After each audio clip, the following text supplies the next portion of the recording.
Hi, everybody. This is your co-host, Stu, and I'm here with the paranormalist, Patty Wilson. And Patty, Hi, how are you doing today? good. I left that pregnant pause in there just to see if you wanted to talk sooner because sometimes we end up talking over each other. No. Today, actually, though, I will tell you, I think it's going to be a fun episode. I like bizarre things, and one of my favorite crypto story types of stories are goatmen, and I absolutely love them. This is so funny. I was watching YouTube videos last night with interviews of Jim Brewer, who did Goat Boy on Saturday Night Live. Oh, okay, So kind of okay. a foreshadowing there. Oh, It must be. uh, So, but I have collected these stories, like over the years, I've collected tons of these stories, and I'm fascinated with them for a lot of reasons, but I've gotten a little more serious about it in recent months and started to think about what if. So while we're going through the stories, I want to do a little bit of what ifing. So historically, there have been goat men type creatures in mythology, the satyr and Pan. They've been portrayed. I'm going to say this right, jovially, and is very smart, things like that. They are not portrayed necessarily the way these goat men are. Now, there's a campy, catchy kind of goat man story, and we're going to bump into one of those along the journey. But then there are other things that make me wonder. So, probably the first goat man story I ever heard came from Maryland.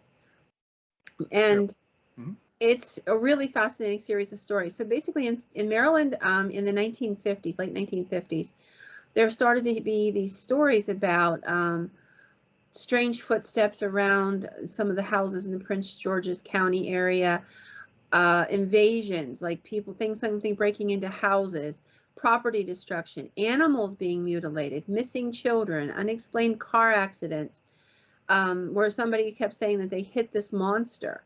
And, you know, normally when you hit a deer, you tell somebody I hit a deer. You don't call the insurance company and adamantly deny it was a deer. You just say, yeah, I hit a deer, and you leave it go at that.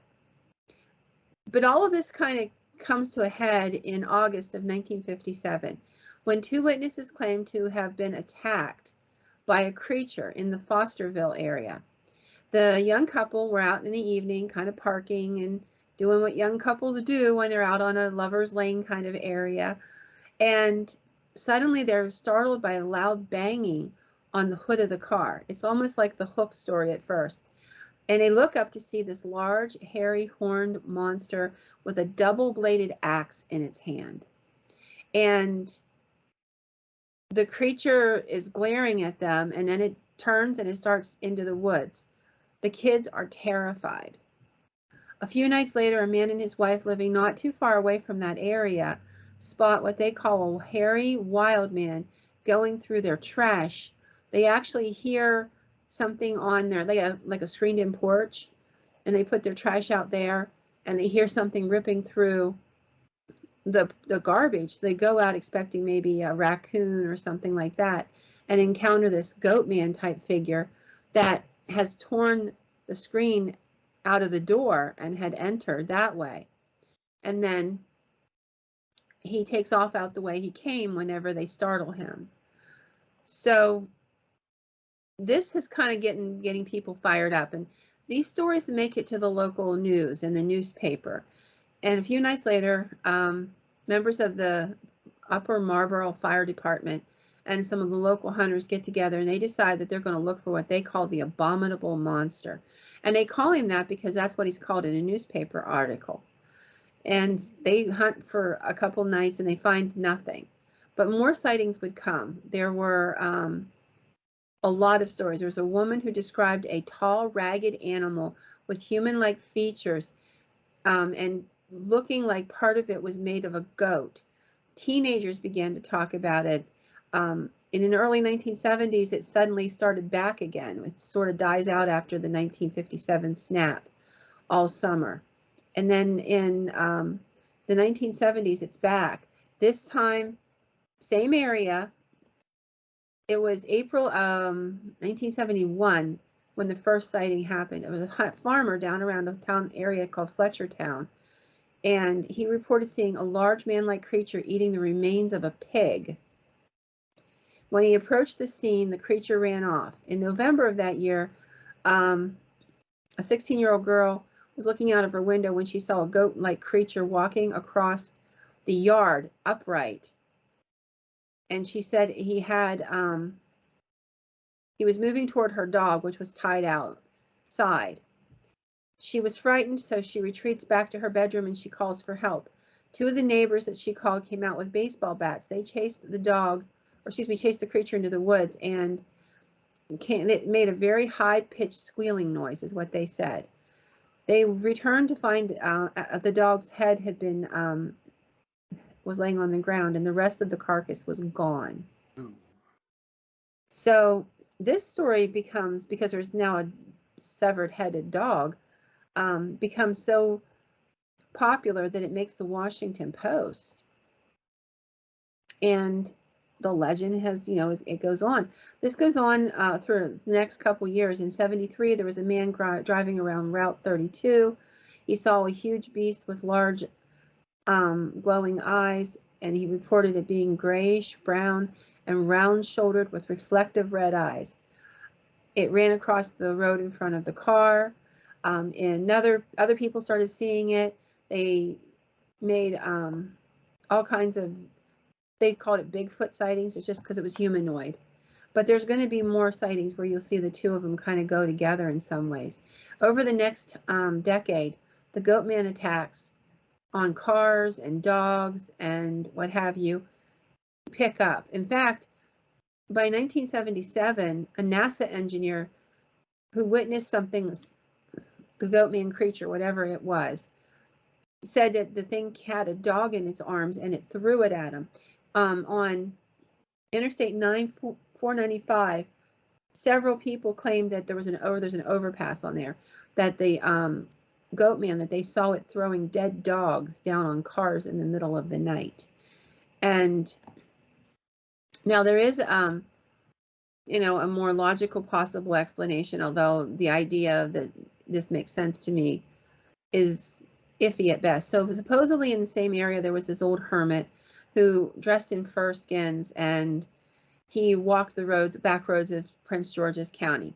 People claim that he might have been who they saw, and that he might have been the one killing the dogs and throwing them off of overpasses. But an old man walking around carrying a 20, 30, 40, 50-pound dog, and carting them up over these bridges and stuff just doesn't seem viable long term. And we're talking nearly a 20-year span. I can't imagine, say he's 60 or something like that, or 70, that he's still going to be able to do that 20 years later. So it's a really interesting story. Now there's a legend, and this is the legend that makes this more than just normal folklore. This is one of those stories that get blown up by urban legend type things. So there's a story that there is a place called the Beltsville Agricultural Research Center in that area, and there is a place like that, and that they were supposedly researching animal DNA, and that something went really wrong with the goat DNA. They were trying to breed new species and what have you, and whatever this thing was that was born from that was actually a mutant human goat hybrid thing, and that it got out, and that's what people have been seeing in that area. Yeah, when you started on this story, the first thing that came to mind was that, what's the name of that island? Plum Island? Plum Island, the one that's across from Montauk, where Yes. the Montauk monster was found, and that made me think about, okay, nefarious government experimentation, and then something either got loose or it was purposely let loose. Yeah. Yeah, and that's an interesting series of stories, which we'll visit that. And I agree with you. And then that story, the story about the research center, comes in a little bit later, but it did exist at that time, all the way through that time frame and prior to that time frame. So, is it possible? We're talking a very slight chance, but it's definitely there. And judging from some of the stuff we've seen from government programs that we know about, you know, they definitely are capable of doing some pretty hanky stuff. Again, if you're a Stephen King fan, you know, a couple of times and through his books, he visited an area called the Farm. Yes. Which was, you know, government research center under the auspice of being an agricultural research facility. Yeah. And I'll tell you what, I want to do, this is a little off topic, but because we're talking about government stuff, I was listening to a podcast the other month and I was absolutely shocked. Thought I knew a lot about like the Jim Jones story, you know, from down in Guyana, where the people all ended up dying. It was a mass suicide. Until I listened to this podcast. Now, this podcast is, the podcaster himself is phenomenal. He does a massive amount of research, but he brought out facts that I had never heard before. And he also brought the receipts for how he knew them. And I did not know this, that Jim Jones's best friend growing up in school became some sort of CIA super secret agent, and that he was connected to all of those projects, those secret government projects, that the place, I always wondered how they got to Guyana. Like, if I were picking a place that's a paradise, I'm not sure that that would have been my first stop. Not being rude to the people of Guyana, but you know what I'm saying? Like, how do you go from San Francisco, California, and go, stick a pin in a map? I'm going to Guyana, you know?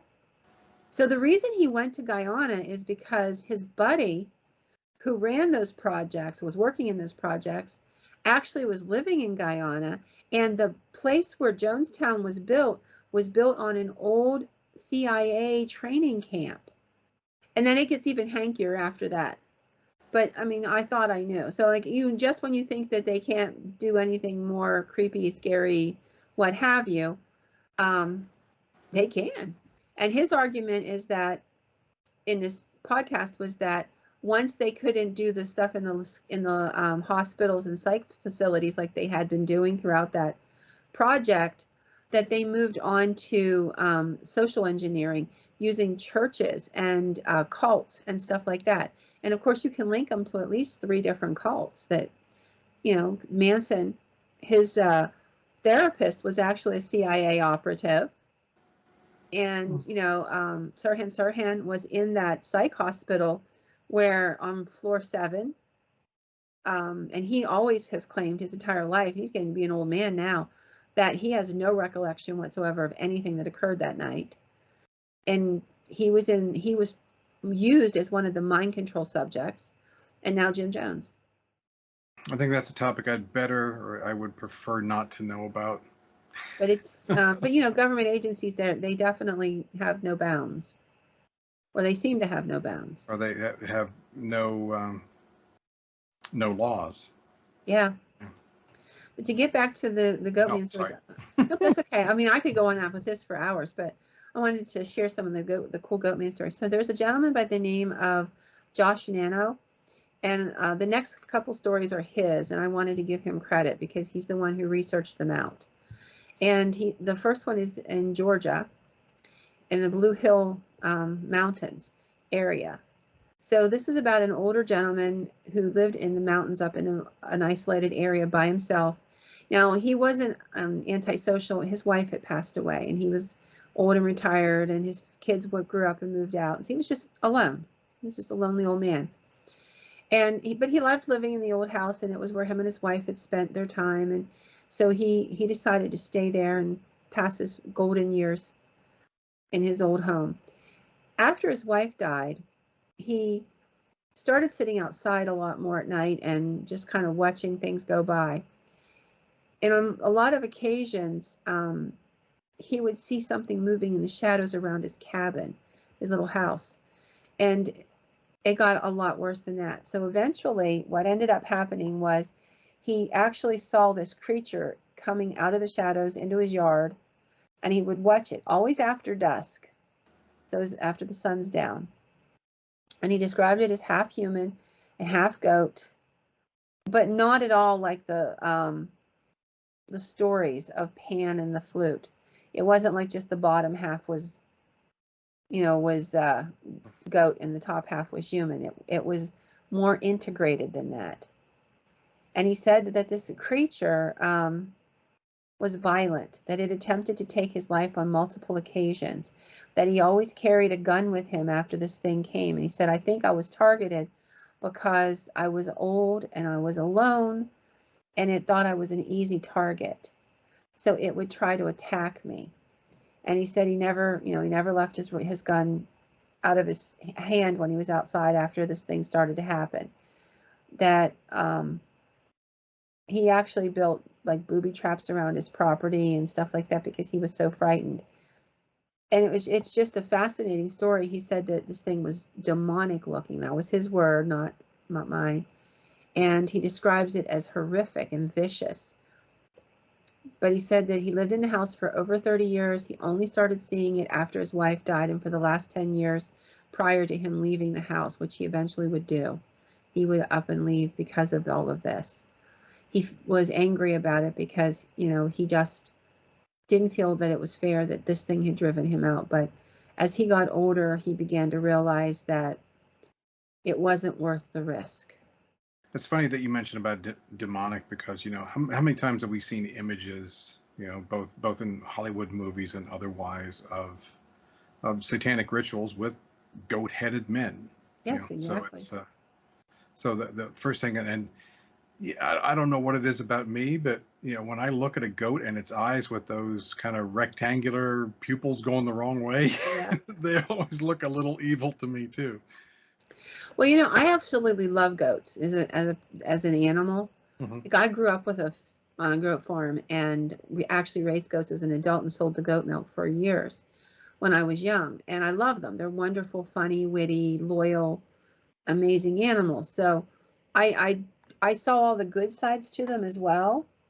Like one of my favorite things to tell people is that, goats are social, and they adopt you into their herd. And when they get out, they don't go running off like a cow will. It'll run 12 miles up into the woods, so you got to hunt it for 3 days. A goat will just come over and sit on your porch and, wait for you. It'll literally prance up and down the porch hoping you'll come out and play with it. Yeah. So, but anyway, I just have a good feeling about them. So these creatures have always fascinated me, but they're very violent from the looks of things.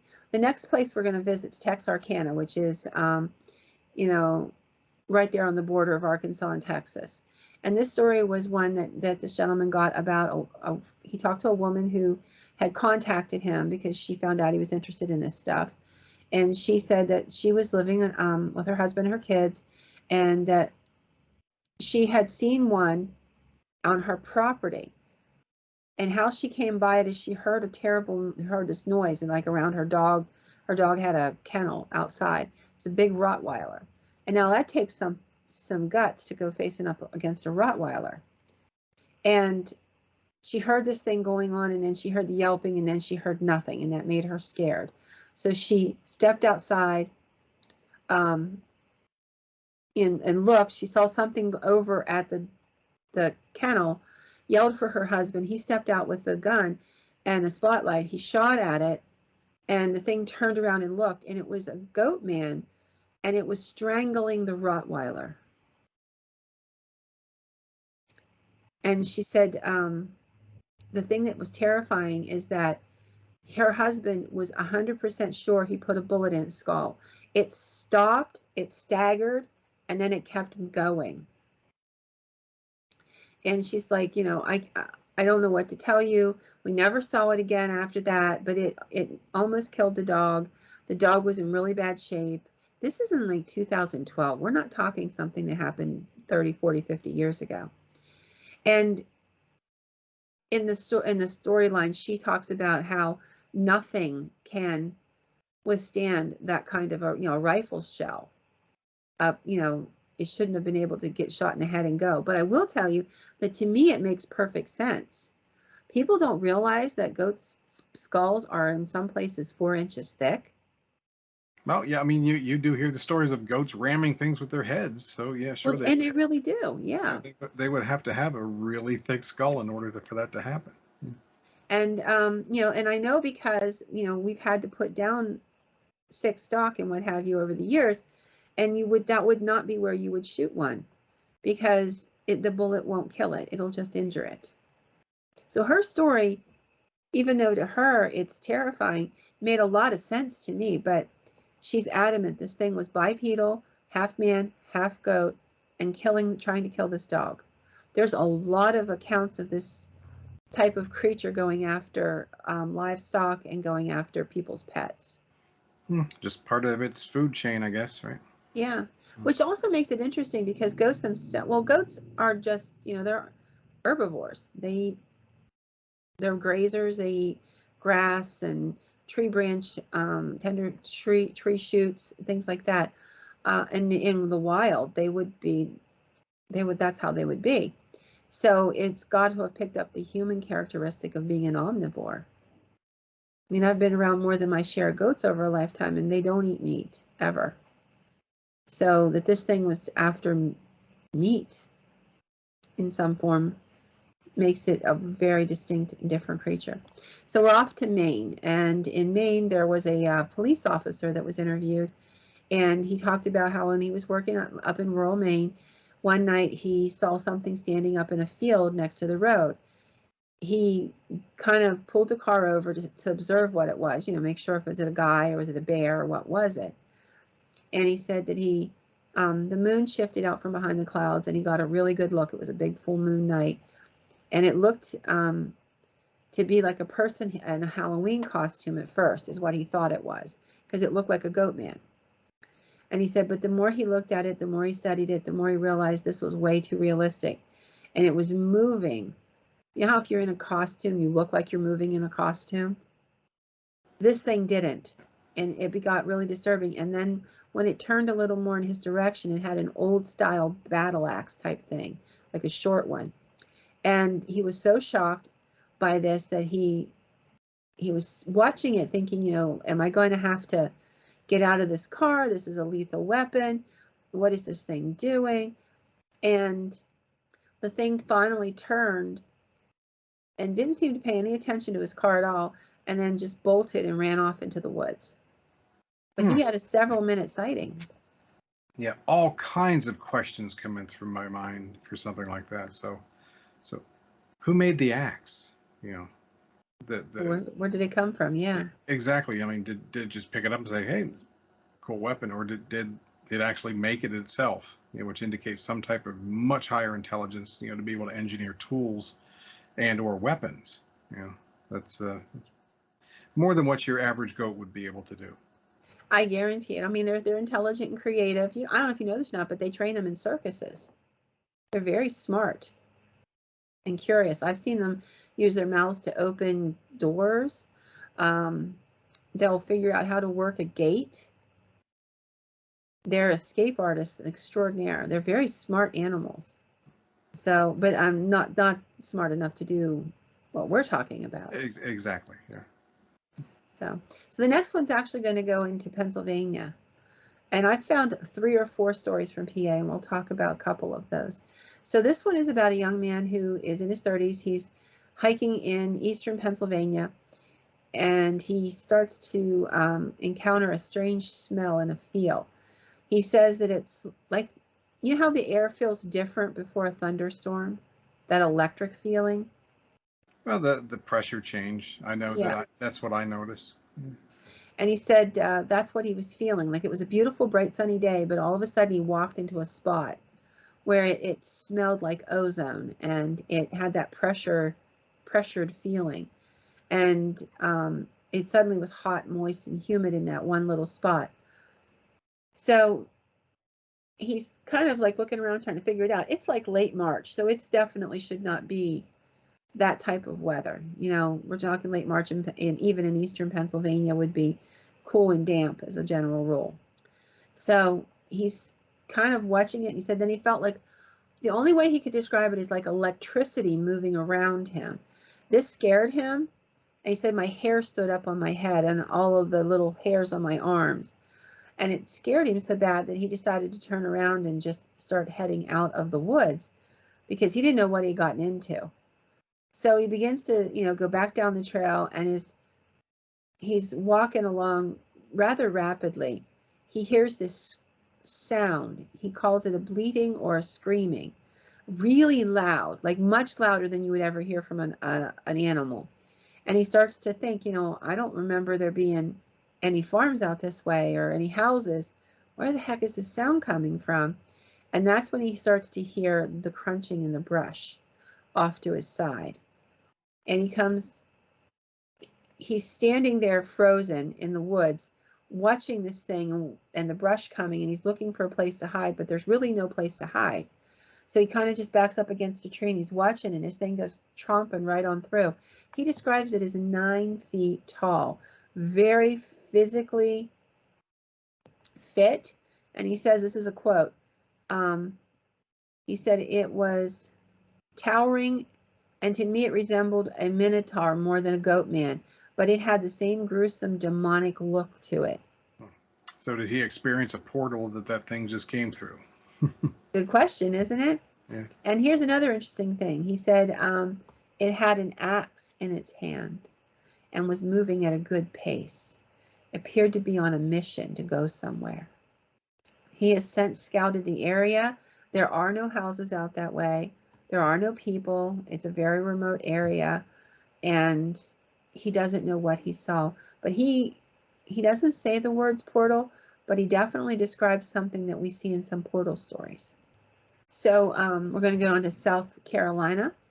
Okay. And in South Carolina, there was this young fella, about 19 years old, and he was walking along the edge of a little beach in the area where he was hiking at, when he saw what he described as a half-man, half-goat figure dragging something across the beach.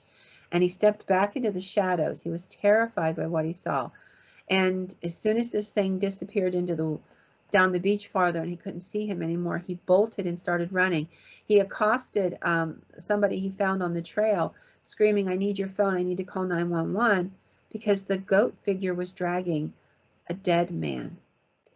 He was so adamant that this is what happened that he called the police, and they came out to check it out.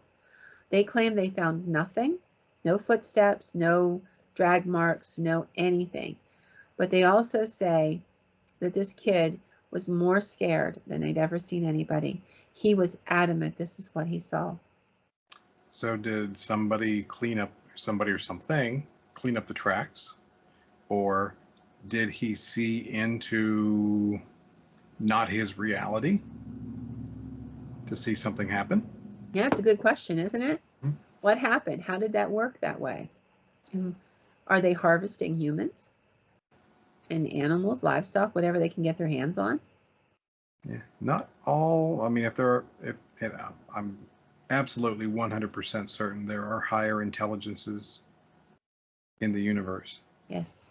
And we seem to think in a Star Trek sense or in a Star Wars sense that the more advanced you become, the more intellectual you become, the less warlike you become. But I don't know if that's necessarily true.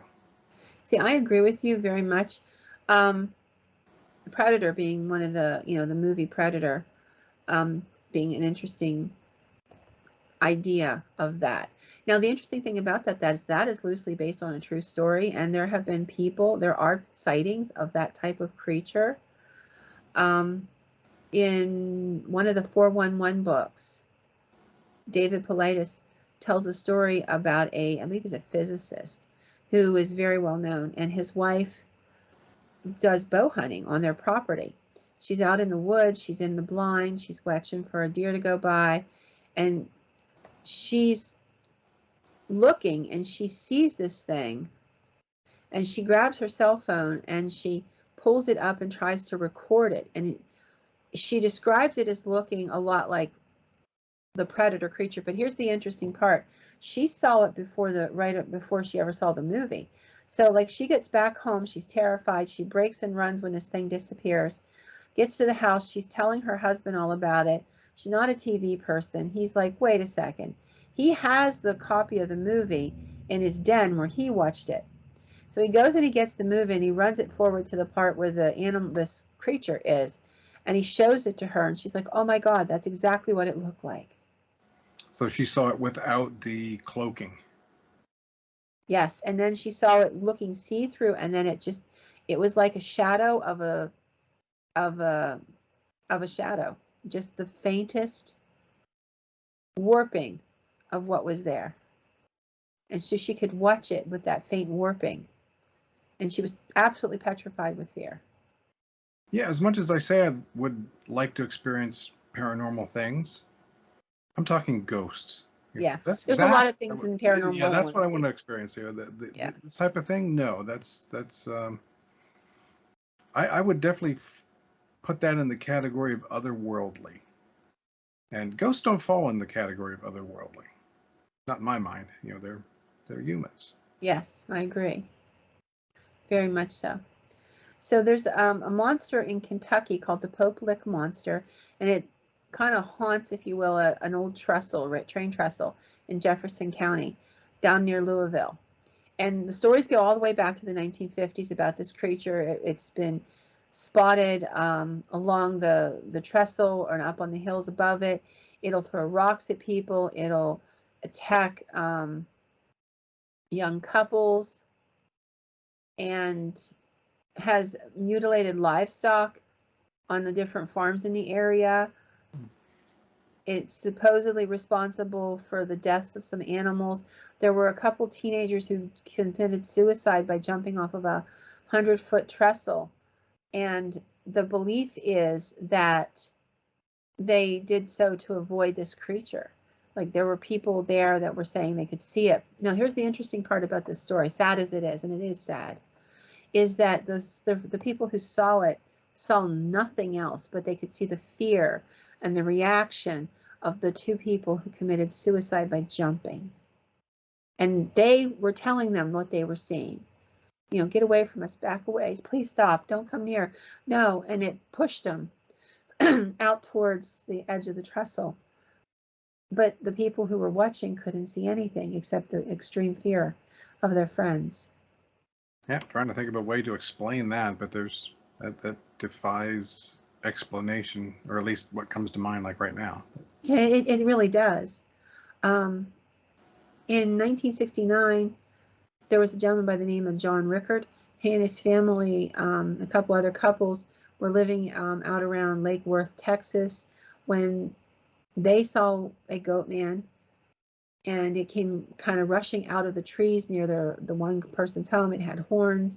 Now this one's interesting because it had scales and fur, and a deep scratch on the side, left a deep scratch on the side of the car as it fled the scene. When the police investigated, they found absolutely nothing, but these couples all insisted that they saw this creature, and other people have seen it since. In Washington County, Wisconsin, there are stories coming from the mid-19th century, so the mid-1800s. One is about a young Civil War soldier returning from the war and claiming his bride. They're traveling westward when they get to a place called the Hog's Back Road, and they pause there, and it's there that after dark they see this creature walking upright like a man, the head of a goat, the body of a man, and they swore that this thing attacked, that the woman was killed, and he would tell the story, but nobody believed him. The story lingered for quite a long time. There are many, many more stories. There are stories from, I've touched on one story from several states. Oklahoma has multiple stories. Oregon, Wisconsin, Michigan, Maine, Ohio, New York, Pennsylvania. There are just so many stories of these. All of them with some common denominators, things that you wouldn't count. So there's another one from Oklahoma, from where the people lived in a house out in the country. They kept hearing something screaming out in the woods, and eventually it broke into their porch and was ripping their garbage apart. They saw it through the window, and the gentleman shot at it to try to scare it off. Later on, it began to attack their livestock. and they would hear what sounded like a large goat screaming, and then they would hear the livestock bellowing, and they knew it was out there. And they shot at it multiple times, but they had no luck. It eventually went away on its own, as though it moved on. You think in places like Texas, where nearly everybody's packing, that any sightings there would result in a body of some kind to look at. You would, I mean, but interestingly enough, people shot it, and they've insisted they shot it, and it doesn't seem to harm it. So is it not physical? Is it not of this dimension physical? Well, yeah, I mean, for it to do actual physical damage to the things that we can see, to a dog, a porch, garbage, things like that. I'm sure it has to be physical, at least in our dimension at that time. Yeah, you'd think it falls under the same physical laws that we have to obey. You would think, but maybe it doesn't. Maybe they don't all have to obey the same laws we do. Maybe it's because our vibration's different. Because, we vibrate at a certain hertz, the earth vibrates at a certain hertz. Maybe they don't. Well, if you think about it, matter is nothing. I mean, matter is mostly empty space. Yeah. What we see as solid objects is mostly empty space. So it was not to say that they're just, slightly askew from where we are. So. Right. So one last story. This took place in 1972, and I have the distinction of actually having talked to one of the investigators on this case. So it's Stan Gordon, to whom I'm indebted, and I've heard him tell the story several times. In 1972, down in Lancaster County, there was two Amish farmers who saw what they described as a goat man run across in the open barnyard area, grab a chicken, and run off with it. Now, what makes the story interesting to me is that it's also the same farm where that same day they had had a UFO sighting, they had had Bigfoot sightings, they had called the state police. Like, they literally sent one of the boys down the road to an Englishman's house where they could get a phone and call for help. And when the police came back, they encountered something and made one of the policemen so sick that he was violently ill. So then they called, Stan had an organization at the time, and they were going out and checking out these cases. He brought in his team, and whatever was there was still there, viable. There was actually an impressed down area in the ground, in the field, which they thought was where something heavy had sat. But what if it was where something heavy was still sitting, but it was just invisible to us? And whatever these creatures were, the Bigfoot creatures, there were multiple of them. They seemed to be somehow attached to this UFO sighting, and possibly this goat man type thing was also attached to that whole thing. And Stan's people, there was one of Stan's guys who got deathly ill as well. And I'm sure he did his due diligence to see if it was radiation poisoning or something like that. Oh, they had to seek medical treatment. I mean, they were very sick. The police officer and this other fella. It was significant. And there was also an element of paranoia. I'm not sure it's paranoia, but that feeling of like they were out in the field with this young Amish man and a neighbor's boy who had seen it. They were giving him kind of direction on where to go and what have you. And all of a sudden, somebody got really anxious. They're like, oh my gosh, there's something here. We got to get moving. We got to get out of here. Let's go, let's go, let's go. And they're scared. And then the boy and the young man get scared, and they keep insisting they're watching us. Hurry, hurry, they're watching us.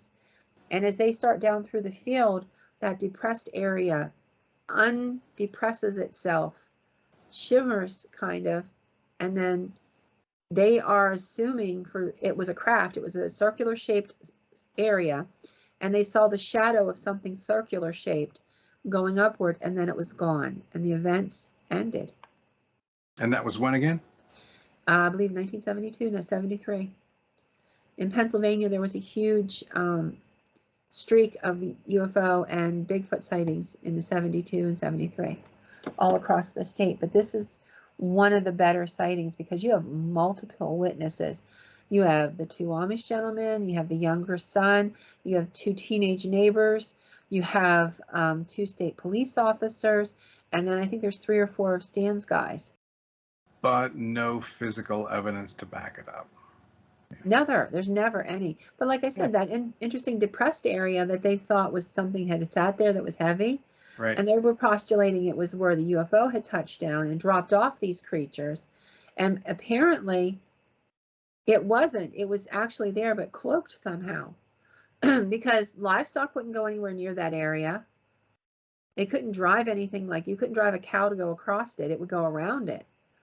And then when the whole thing starts to end and there's in the back of this vehicle and they're driving across this field, they see the depressed area start to lift, like, you know, the grass starts to lift up. They see this warping of light in the shape of a circle, and it goes upward, and after that the events are done. Yeah, pre-cell phone, so we don't have any pictures. Yeah. Still very interesting. I'll be, you know, just like right now, the government, you know, Congress is investigating the 400 or so most recent. Yes. The UFOs that they told us didn't exist for exactly 70 years. It just makes me wonder, you know, when full disclosure is coming, if ever. But or is this just a political trick to distract us at this moment? Oh, you know, that's a given. Not saying it isn't real, but yeah. I mean that's oh yeah. So we got UFOs, but you know, forget about your $6 gas. Yeah. We want to shift you there. It's fascinating, but it's just a fascinating series of stories. And so, kind of to sum it all up, when you look at the stories in the beginning, they're kind of catchy and kind of campy looking, you know, oh yeah, goat man, ha ha ha. But we have these things that are physically damaging, at the very least, livestock and pets. If the one from the South Carolina is true, humans. And we have the other account where the guy said it tried to kill him and he ended up having to leave his property. They don't seem to have any fear of us. If anything, they just ignore us most of the time, unless they want something. Well, that's, you know, when you mentioned about people taking shots at them and apparently doing nothing, that sounds like something that knows that it's impervious. So it doesn't care. Yeah. You know, I don't care what I do. You're not going to hurt me. Exactly. Mm-hmm. So whatever it is, if it is, it's either that since the beginning of time, human beings have imagined this creature, or this creature's been walking alongside us. We've used what we call folklore today, stories, to explain them away. Everything from Pan and, you know, and what have you. Different cultures have different names.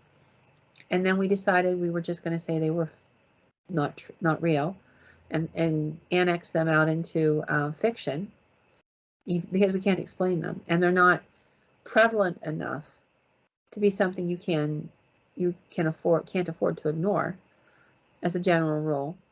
And yet these stories persist. Some of these stories I gave tonight, they date to like 2019, 2020. These are not just stories from the 30s, 40s, 50s, 60s. We're talking modern day sightings. Interesting and alarming at the same time. It is, and I think maybe one of the reasons it gets away with what it gets away with is that we've decided they're not real. So what do you do with them? I mean, who's the police officer going to be that's going to say, yeah, I saw a goat man carrying a corpse? Well, that's a common theme through a lot of the stories. I mean, the one with the giant spider, and the policeman said, we didn't see anything, but we're not talking about it either. Yeah. It is what I've had police tell me things on a much more physical realm, like I'm not going to be the guy to report that. There's a case, a haunting I know of in the area where we live, and the building was wired because it was a store on the first floor. The second floor had been turned into an apartment, and there was a gentleman in a nice dress suit from the mid 1800s who would be an older gentleman. He would be seen going down the stairs into the flower shop on the first floor, and he was captured on camera multiple times. And the police chief had the footage, and he said to me one day, had I known that there were people like you would exist someday, meaning ghost hunters, I wouldn't have gotten rid of it. But I got rid of the footage from back then because I wasn't going to admit I saw anything. Well, not all police are like that, because you said you did one investigation where you said, are we supposed to be here? Are we supposed to be here? There's cops outside. And then they, yes. But, you know, he was an old time cop, and he was just like, I'm not going to be the guy to do it. But interestingly enough, I think he really was fascinated with the subject, and his curiosity got the best of him, because he agreed to turn off all the lights on a certain street in the town that we were investigating, including in the cemetery, so we could wire the cemetery, because the cemetery had a haunting that we were working on, and that we could wire the cemetery and see what we could come up with. And I thought that was really accommodating. And not have the light pollution. Yeah, because we were working with infrared, and it would have made it much more difficult. And he's like, oh no, hey, that's not a problem. I'll just put word out that, you know, that we're going to be working in that area, and the lights will be out for about 3 hours that one night. And that's what he did. So, now, he probably wanted answers just as much as you did, but he did not want to write that police report. Exactly. So So that is the end of our tour of the Goatmen for tonight.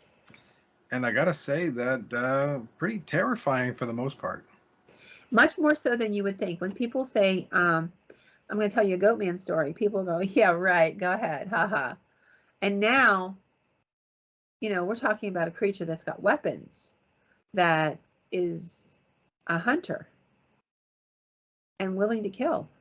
Yeah, not something I want to run into. Thank you. Nope. Tuck it in along with the skinwalkers and wendigos and all the other things I don't want to meet. Yeah, that's true. So, dear listeners and viewers, if you enjoyed this episode, we would very much appreciate it if you were to click the like button down below. That lets YouTube know that we're being watched, number one, and number two, that you like the content, and then maybe further content of this nature will be suggested to you.